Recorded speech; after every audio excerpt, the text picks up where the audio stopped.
Hello మామ, ఇప్పుడే Pushpa the rule movie అయితే చూసుకోవడం జరిగింది. మూవీ ఎలా ఉంది, మూవీ చూడొచ్చా లేదా అనే విషయాన్ని మనం ఈ వీడియోలో తెలుసుకుందాం. దానికన్నా ముందు ఒక చిన్న రిక్వెస్ట్ భయ్య, చాలా మంది వీడియో చూస్తున్నారు కానీ లైక్ అయితే చేయట్లేదు. కొంచెం లైక్ చేయండి భయ్య, నాకు కొంచెం సపోర్ట్గా ఉంటుంది. ప్లీజ్ లైక్ చేయండి. ఇక మనం టాపిక్లోకి వెళ్తే మూవీ స్టోరీ అయితే చాలా సింపుల్ భయ్య. మనకు ఫస్ట్ హాఫ్లో బన్వర్ సింగ్ తర్వాత మనకు ఒక గొడవ తర్వాత మనకు మూవీ అయితే ఎండ్ అయిపోతుంది కదా. తర్వాత పుష్పరాజ్కి అందరూ విలన్స్ అవుతారు. బన్వర్ సింగ్ తర్వాత దాక్షాయని, కొండారెడ్డి, జాలరెడ్డి అండ్ మంగళం శ్రీను వీళ్ళందరూ కలిసి ఎప్పుడెప్పుడు పుష్పరాజు దొరుకుతారో ఎప్పుడు వేసిద్దామని చెప్పేసి వెయిట్ చేస్తుంటారు.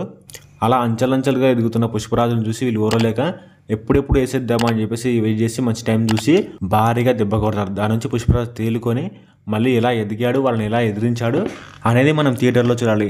మూవీలో చాలా నెగిటివ్స్ ఉన్నాయి భయ్య, అందులో కొన్ని చెప్తాను. అందులో ఫస్ట్ వచ్చేసి ఇందులో మూవీ రన్ టైం చాలా మైనస్ భయ్య. 3 hours 20 minutes అంటే చాలా ఎక్కువ.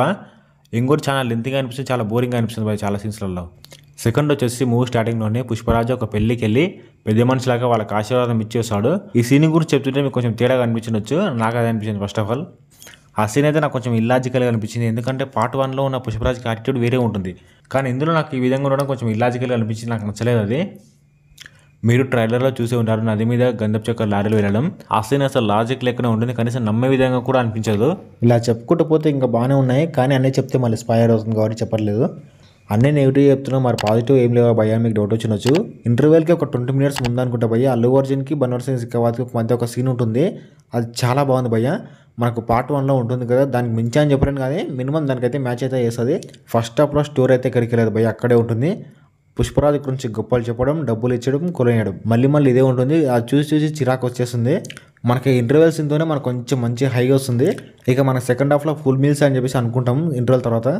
సెకండ్ హాఫ్లో కొన్ని సీన్స్ అయితే చాలా బాగున్నాయి భయ్య. ముఖ్యంగా అల్లు అర్జున్ గంగమ్మ తల్లి జాతరలో ఒక పాటకైతే డ్యాన్స్ చేశాడు. అక్కడ పుష్పరాజు డ్యాన్స్ చేస్తుంటే పుష్పరాజు చేసినట్లు ఉండదు, గంగమ్మ తల్లి వచ్చి డ్యాన్స్ చేసినట్లు అనిపిస్తుంది. ఆ విధంగా తన యాక్టింగ్ ఉంది. ఆ సీన్ అయితే చాలా బాగుంది.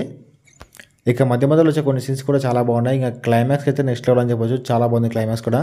ఆ క్లైమాక్స్లో వచ్చే ఫైట్ అయితే ఇక వీర విహారం ఉంటుంది. సెకండ్ హాఫ్లో మూవీని కాపాడేది, అలాగే మనకు బాగా నచ్చే సీన్స్ అయితే గంగమ్మ తల్లి జాతర ఎపిసోడ్, అలాగే లాస్ట్లో వచ్చే క్లైమాక్స్ ఫైట్. ఈ రెండు తప్పిస్తే సెకండ్ హాఫ్లో ఏం లేవు భయ్య. అలా ఎందుకంటున్నానంటే ఇందులో చాలా ఇల్లాజికల్ సీన్స్ ఉంటాయి భయ్య, అసలు చెప్పనికి కూడా రాదు అవి, అలా ఉంటాయి సీన్స్ అయితే. ఇందులో చాలామంది యాక్టర్స్ ఉన్నారు భయ్య, అజయ్ గారు, జగపతి బాబు గారు, ఇలా చాలామంది ఉన్నారు. కానీ వాళ్ళకి సరైన రోల్ అయితే వాళ్ళలేదు భయ్య, ఏదో ఉన్నారనే విధంగా వెళ్ళిపోతుంది అంతే. సుకుమార్ మూవీస్ అంటేనే ప్రతి సీన్కి ఏదో ఒక లాజిక్ ఉంటుంది భయ్య, కానీ ఈ మూవీలో మిస్ అయింది మాత్రం ఆ లాజిక్స్ అని చెప్పొచ్చు. అందువల్ల మనకు మూవీ తేడా కొట్టేస్తుంది. బ్యాక్గ్రౌండ్స్ గురించి మాట్లాడుకోవాలి భయ్య, కొన్ని చోట్ల అయితే చాలా బాగుంది, కొన్ని చోట్ల అయితే బిస్కెట్ అయిపోయింది. ఇంకా సాంగ్స్ గురించి అయితే చెప్పక్కర్లేదు, సాంగ్స్ అయితే చాలా బాగున్నాయి. ఆ ఫీలింగ్ సాంగ్ అయితే నెక్స్ట్ లెవెల్ అని చెప్పొచ్చు, డ్యాన్స్ అయితే వేరే లెవెల్ ఉంది దానికైతే. ఇక యాక్టింగ్ విషయానికి వస్తే అల్లు అర్జున్కి రష్మిక మందన్ అయితే చాలా బాగా చేశారు భయ్య. ఇంకా ఫాజిల్ కూడా చాలా బాగా చేశారు, కానీ మిగతా వాళ్ళు ఉన్నారు కానీ అంత మంచి రోల్స్ అయితే పడలేదు వాళ్ళకి. ఇక అల్లు అర్జున్ ఫ్యాన్స్కి అయితే మూవీ అయితే నచ్చొచ్చు, మిగతా వాళ్ళకైతే కొంచెం డౌటే. మూవీ మీద భారీ ఎక్స్పెక్టేషన్స్ పెట్టుకొని పోతే మాత్రం ఖచ్చితంగా డిసప్పాయింట్ అవుతారు భయ్య. ఎలాంటి ఎక్స్పెక్టేషన్స్ లేకుండా వెళ్తే మాత్రం పర్లేదు, యావరేజ్ మూవీ అని ఫీలింగ్ వస్తుంది. లేకుంటే మాత్రం అంతే సంగతి. ఇది భయ్య రివ్యూ. ఒకవేళ మీరు మూవీ చూసింటే మీకు ఎలా అనిపిస్తుంది కామెంట్ చేయండి. ఇన్ కేస్ మీరు సబ్స్క్రైబ్ చేసుకోకపోతే సబ్స్క్రైబ్ చేయొచ్చు కదా.